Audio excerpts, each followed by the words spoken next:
എങ്ങനെയാണ് പറയേണ്ടതെന്ന് അറിയില്ല. പറഞ്ഞാൽ സ്ത്രീവിരുദ്ധ ചാപ്പ് കിട്ടുമോ എന്നും അറിയില്ല. കിട്ടിയാലും തരക്കേടില്ല. അമ്മയും ഒരു സ്ത്രീയാണ്. ആ കണ്ണുനീര് കേരളത്തിന്റെ വേദനയാകുന്നൊരു വല്ലാത്ത ദിവസം. അത് പറയാൻ കഴിവില്ലെങ്കിൽ പിന്നെ ഈ കോട്ടും എടുത്തിട്ട് ഇവിടെ വന്നിരുന്നിട്ട് കാര്യമുണ്ടോ? വീടിന്റെ ഉമ്മറ തകാലത്തിൽ അവസാന യാത്രയ്ക്ക് ഒരുങ്ങി കിടന്നവന്റെ ജന്മദിനം ഇന്നലെയായിരുന്നു. പ്രായം കേവലം 42 ഉള്ളൂ. ആ താടി കൂട്ടിക്കെട്ടി ചേതനയില്ലാത്ത മുഖത്തേക്ക് നോക്കി, മുത്തേ നിന്റെ മുഖമൊക്കെ മാറിപ്പോയല്ലോടാ മോനെ എന്ന് വേദനിക്കുന്ന ഒരു പെറ്റവയറിന്റെ വേദന കണ്ടു നിൽക്കാവതാണോ? ലോകത്തിലെ ഏറ്റവും വലിയ വേദനയുടെ പേര് അമ്മയുടെ പുത്രദുഃഖമെന്നാണ്. ദീപകിന്റെ തലക്കൽ കൊളുത്തിവെച്ച നിലവിളക്ക് പോലെ അച്ഛനും അമ്മയ്ക്കും കുടുംബത്തിനും ആ വീടിന്റെ ഒരേയൊരു വെളിച്ചം താനെയങ്ങ് കിട്ടുപോയതല്ല. റീച്ചിനും ഷെയറിനും വേണ്ടി അഹങ്കാരത്തിന്റെ പരകോളിൽ ഒരു സ്ത്രീ അടിച്ചു കെടുത്തിയതാണ്. ഒരു കുടുംബം നാനാവിധമാക്കിയതാണ്.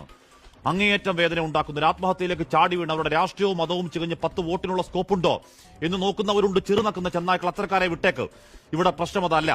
അക്കാലം അത്രയും എല്ലാവരും നല്ലതു മാത്രം പറഞ്ഞൊരാൾ, രാവന്തിയോളം കഷ്ടപ്പെട്ട് അധ്വാനിച്ച് കുടുംബത്തിന് വേണ്ടി ജീവിച്ചൊരുത്തനെ സോഷ്യൽ മീഡിയ കമ്പോളത്തിന് വേണ്ടി സൈബർ ആൾക്കൂട്ടക്കൊലയിൽ തൂക്കിവിറ്റ് കഴിവേറ്റിയതാണ്.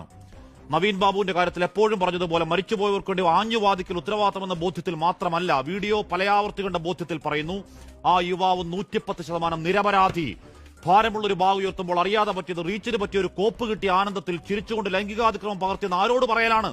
ആദ്യമിട്ടൊരു വീഡിയോ എറിച്ചില്ല, പിന്നെ ആ സ്ലോ മോഷൻ പല ആംഗിളിൽ എഡിറ്റ് ചെയ്ത് സാരോപദേശം തള്ളിക്കയറ്റിയ വീഡിയോ ഇന്നലെ അപ്പോൾ 27 ലക്ഷം പേര് കണ്ടെങ്കിൽ ഒരുത്തനെ പച്ചക്ക് വെട്ടിക്കീറി ഇറച്ചി കഷ്ണം വിൽപ്പനയ്ക്ക് വെച്ചതിന്റെ കൂലിയാണ്.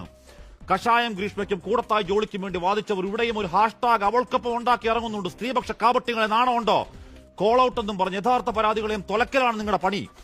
ശരിയായ പരാതിയിൽ ആർജവത്തോട് അവൾക്കൊപ്പമാണ്. പക്ഷേ ഈ വ്യാജങ്ങളെ, സോഷ്യൽ മീഡിയ കോണ്ടന്റ് അപരാധങ്ങളെ സ്ത്രീ സമൂഹം ചെറുക്കുന്നില്ലെങ്കിൽ ഇനിയും അച്ഛനും മക്കളും ഭർത്താവും അടക്കം മച്ചകത്ത് തൂങ്ങിയാടും വേട്ടക്കിരകൾ, ആൺ ശവങ്ങൾ.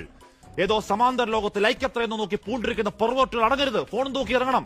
ഗോവിന്ദാപുരത്തെ അമ്മയുടെ കണ്ണുനീരും മകന്റെ വായ്ക്കരയും കൂടി പിടിച്ച് വീഡിയോ ഒരു മ്യൂസിക് ഇട്ട് തള്ളിക്കയറ്റ്. അങ്ങോട്ട് കുത്തിക്കയറട്ടെ, ലൈക്കും ഷെയറും തീരട്ടെ നിന്റെയൊക്കെ മുടിഞ്ഞ ആർത്തി. പ്രിയ പ്രേക്ഷകർക്ക് എൻകൗണ്ടറിലേക്ക്